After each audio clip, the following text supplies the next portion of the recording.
Hey, it's Matt from Video Game Hangover. There is a new fall dashboard update out today for Xbox, so I thought I'd just give you a quick rundown on what some of the new features are. So the first thing you'll see here when you first boot it up is the new home screen. It's basically just like on the old system where you'd see highlights of new game add-on content and TV show and movie content they want to highlight. But obviously the most striking difference between this new dashboard update and the previous version is this total overhaul of the graphical interface. So they've got things arranged here in a horizontal manner. In the previous version, if you recall, it was more vertical. The different subcategories would be laid out vertically and then you'd navigate through them horizontally. So here they've sort of flattened it out and laid it out horizontally. So as you go side to side, they've got it broken up. They've got the home section, social, video, games, music, apps. You won't see this pre-release. That's just because I got into the preview. And then settings.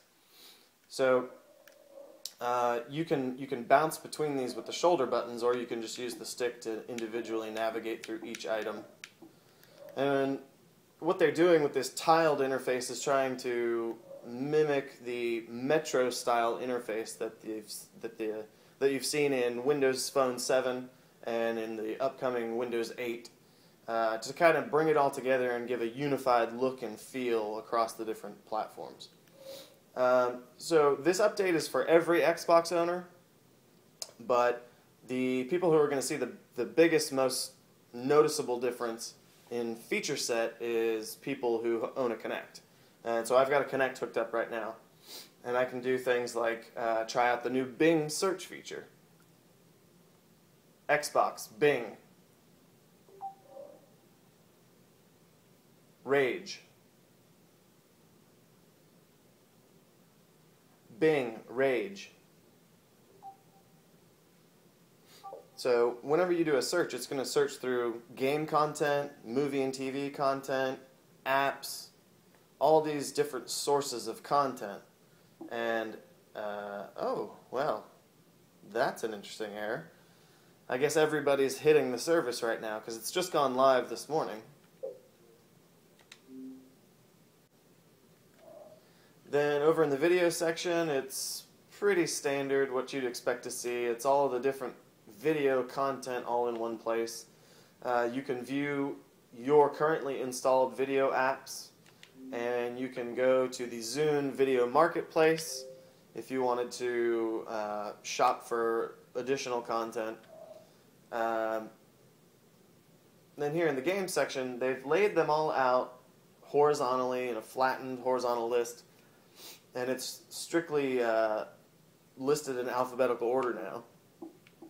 So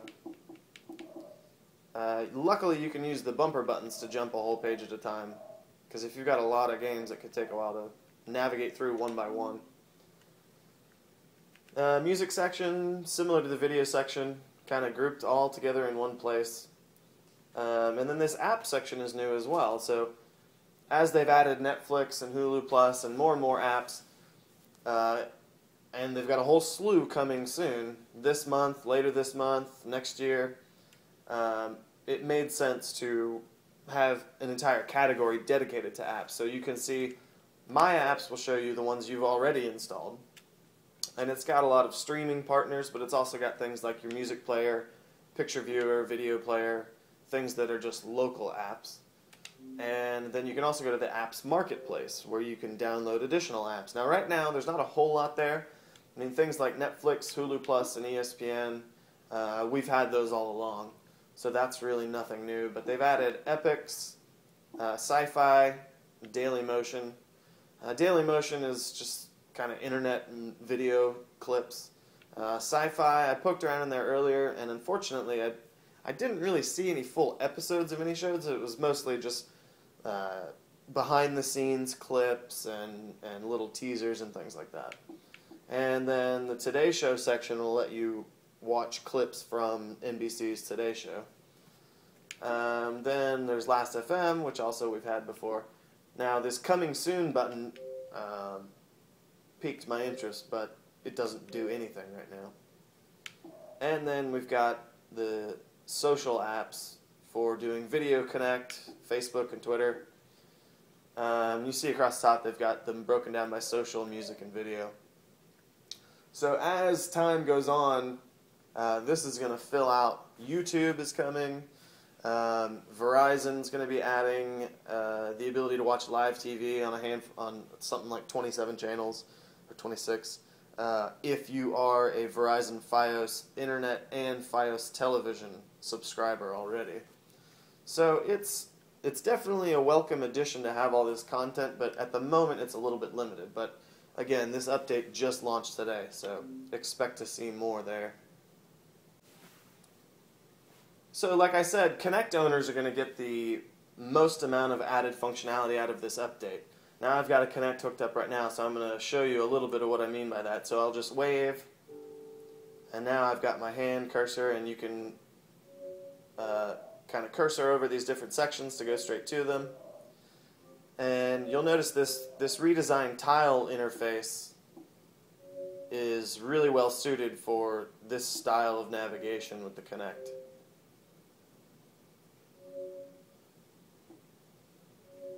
So in the previous version, you'd have to go to the Kinect hub.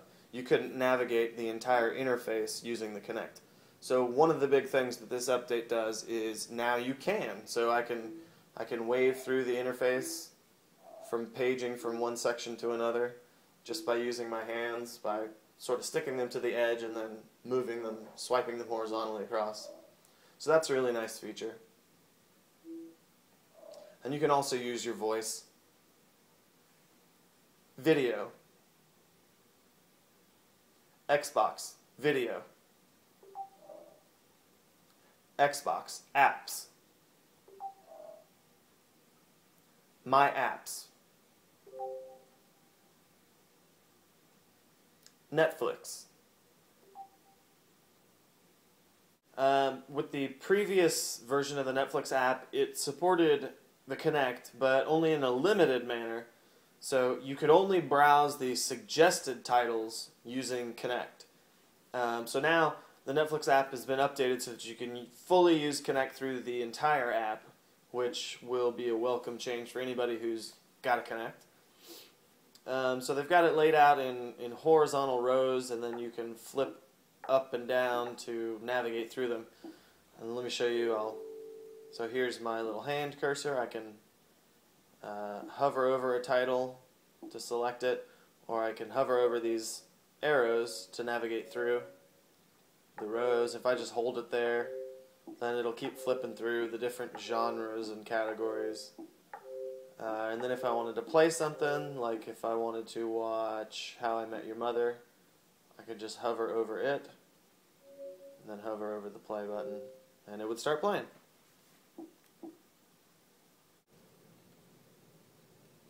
Okay, now let's go check out the social section, and you'll see a list of all your Xbox Live friends that are currently online here and what they're playing right now, if they're playing anything.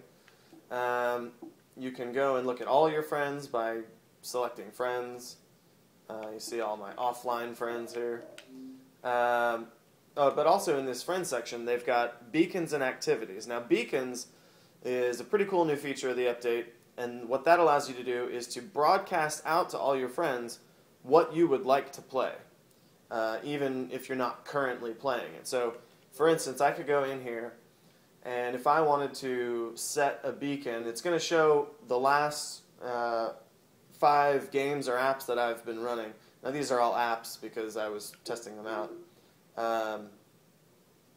But I could go over here to my beacons, and I could set a beacon. And then I can go, say, I wanted to play, Gears of War. And what that lets me do, I can add a comment. The default comment just says, I want to play this game with friends. That's fine for now. I'll keep that. Now, if you have share to social networks checked, what that lets you do is actually post it out to your Facebook page. So I'm going to go down and click Set Beacon. It's going to bring up the Facebook post, and I hit share, and it's going to put that right on my Facebook feed. So people on my Xbox friends list can see it, but also it's just going to post right to my Facebook page, and anyone that's friends with me on Facebook can see that I would like to play Gears of War 3. So that's pretty handy as far as getting a game together to play online. Now, one of the other cool new features is that they've added cloud storage to Xbox Live.